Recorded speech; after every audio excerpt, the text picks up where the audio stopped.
from proving he's a supernatural genius by cracking an old case from the 60s. What do you need to crack it? The ability to clone myself in a year's supply of Adderall. I'll put on the coffee.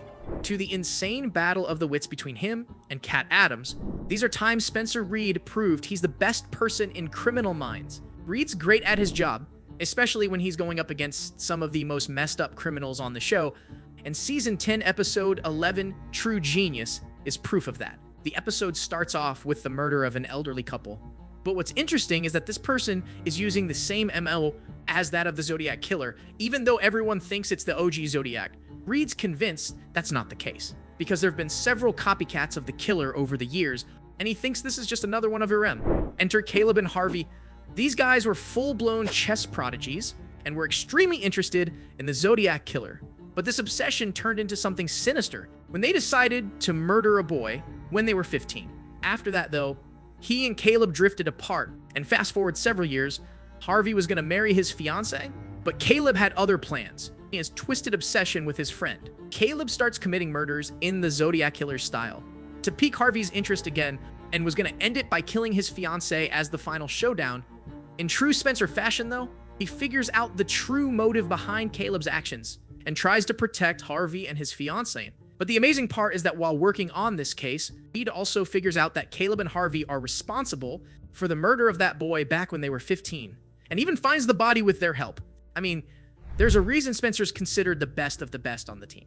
This is something he proves yet again against maniac cult leader Benjamin Cyrus in Season 4's episode Minimal Loss. The thing is, Cyrus was living in a community with several other people, but was kicked out for assaulting some of the underage girls. And instead of leaving with whatever dignity he had left, he decided that he was going to back there, overthrow the guy in charge of the community, and take over. But things got worse than that. To fulfill his evil desires, Cyrus creates this sort of strict religious cult where he portrays himself as the ultimate savior of humanity and marries a young 15-year-old girl named Jessica. How sick is that? Thankfully, though, people ring the authorities to let them know there might be something strange going on there. But instead of only involving the local police, they call in the FBI as well. Reid and Emily Prentice get assigned to go undercover on this case. And the job is simple. Go to this suspicious community and interview the girls about the assault allegations. In the beginning, Cyrus is extremely welcoming, but the minute he finds out through a reporter that the police are going to raid the house, the entire cult opens fire on them. He also takes Reid and Prentice as hostages with the children. After Spencer finds out the whole compound is rigged with explosives, he tries to negotiate with Cyrus to at least let the kids go. Benjamin does that and is eventually taken down by the FBI. Reid's got nerves of steel. I honestly would have fainted the minute things got out of hand. But Criminal Minds has a knack for touching some tough subjects, and in Owen Savage's case, it's abuse, neglect, and severe bullying. In the episode Elephant's Memory from Season 3, it's shown that Owen was pretty young when his mom passed away, and his father, instead of helping him understand and heal from his mother's death, abused him constantly. As if that wasn't enough, Savage was bullied every single day at school and was shunned by every single student. So you can imagine how happy Owen was when he finally found a girl who had gone through the same troubles he had. But as tragic as his life was, even this ray of sunshine came under threat. This made Savage snap, and he went on a killing spree. By the time Reid and the FBI catch up to him, Owen's standing on a ledge, heavily armed, and has made up his mind to unalive himself. This is a crucial moment in the episode, and Spencer knows there's no room for error. On top of that, Reid actually sympathizes with Savage, because even he was bullied as a kid. And so he tries to take the kid in without hurting him. By approaching Owen unarmed, he convinces the kid to come down from the ledge. Instead of being killed in a possible shootout, Savage is arrested.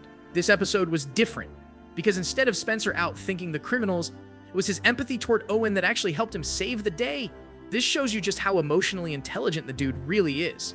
Also, I'm starting to think there's something about chess that attracts criminals, because in Season 8's episode Zugzwang, a killer targets the FBI by using chess lingo. Even the episode's name Zugzwang refers to a move in chess that a player has to make out of necessity, but he'll be at a disadvantage whether he makes the move or not. This is exactly the kind of situation Spencer's in, but the stakes are much higher than he could have imagined. See, Reid's love interest on the show, Maeve Donovan, suddenly disappears one day without a trace, which obviously has him worried. But things take a turn for the worst when he starts receiving a series of mysterious phone calls from the killer. The minute the episode begins, you know it's going to end in tragedy because of how the events play out. Reid tries his best to save Maeve, but sadly in the end, he couldn't stop the kidnapper from harming her, and both of them end up dying. Now Spencer's the kind of guy who has always outsmarted his opponents, but in this one instance, he was unable to. This just goes to show you that even a man like him can be easily blindsided sometimes. It was also heartbreaking to see Reid not being able to come to terms with what had happened. And as if that wasn't bad enough, in the episode Revelations from Season 2, Spencer gets kidnapped by serial killer Tobias Hankel and is held captive in an isolated cabin in the woods. The thing is, Tobias suffers from a dissociative identity disorder where one person can have 2 or more personalities. And in the episode, he's playing the role of a vengeful moralizer who wants to kill Spencer for all the sins he has committed.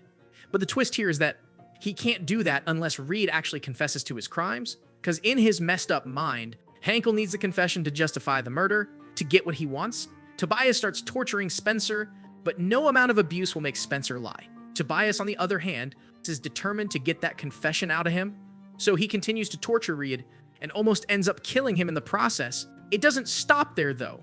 Hankel drugs Spencer, which causes him to have a series of painful flashbacks from his past, memories he had repressed in the deep chasms of his mind. Even in that deranged state, Tobias shows no mercy and drags Reid out to force to dig his own grave. While digging, I don't know how he still had the energy, but Spencer regains control of his body and takes out Hankel, even though the torture came to an end. We all know he was haunted by this case for several episodes to come, and also left him with a new set of scars. Now, Reid has had a few love interests on the show, but nothing can beat the chemistry that he and Cat Adams had. In Season 11's Entropy, the two go up against each other in a battle of wits. At the start of the episode, Spencer goes undercover as a man who wants his wife dead and meets up with Cat to hire her. Adams plays along for a while, but then immediately turns the tables on Reid by telling him she knows he's wired and points a gun at him under the table they're sitting at. Instead of killing Spencer then and there, she demands her freedom and plays a little game of her own. Adams sets a timer on her phone, telling Spencer that he has to answer her questions, and if he lies, she'll know. Here's where the battle actually begins. The entire episode just turns into this intense back and forth between the two, and it's honestly fun to watch. Two of the best minds going at each other.